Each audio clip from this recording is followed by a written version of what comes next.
নামাজের মধ্যে আল্লাহকে যেভাবে আমরা সেজদা করি, ঠিক সেভাবে সরাসরি মাজারে সেজদা করতেছে। এই যে সেজদা করতেছে, এই সেজদা করা আল্লাহর সাথে সবচাইতে বড় জুলুমের কাজ করা হয়, সেটা হচ্ছে শিরিক। আল্লাহ তাআলা পবিত্র কোরআনুল কারীমের মাঝে বলেন, "ইন্না শিরকা লাযুলমুন আযীম।" নিশ্চয়ই শিরিক হচ্ছে সবচাইতে বড় গুনাহ। আর যারা এই শিরিকের কাজ করবে, আল্লাহ তাআলা বলেন, ইন্নাহু মান ইউশরিক বিল্লাহ ফাকাদ হারামাল্লাহু আলাইহিল জান্নাতা ওয়া মাওয়াহুন নার। যে ব্যক্তি আল্লাহর সাথে শিরিক করবে তার জন্য জান্নাত হারাম, জাহান্নাম তার জন্য ওয়াজিব।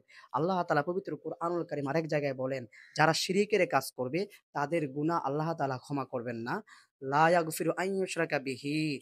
যারা শিরিক করবে তাদের গুনাহ আল্লাহ তাআলা ক্ষমা করবেন না। তাহলে মাজারে গিয়ে এই যে সেজদা করা হচ্ছে, এই সেজদা করার মাধ্যমে তারা তো জাহান্নামী হয়ে যাচ্ছে। এবং এই মাজারে গিয়ে সেজদা করার মাধ্যমে জাহান্নামী যারা যাচ্ছে তাদেরকে ফিরাবে কারা?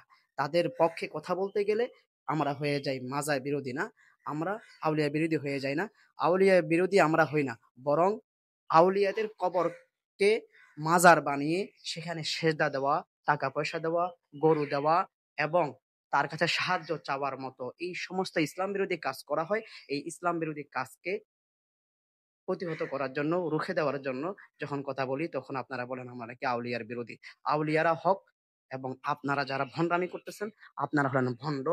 এটাই হলো বাস্তব কথা।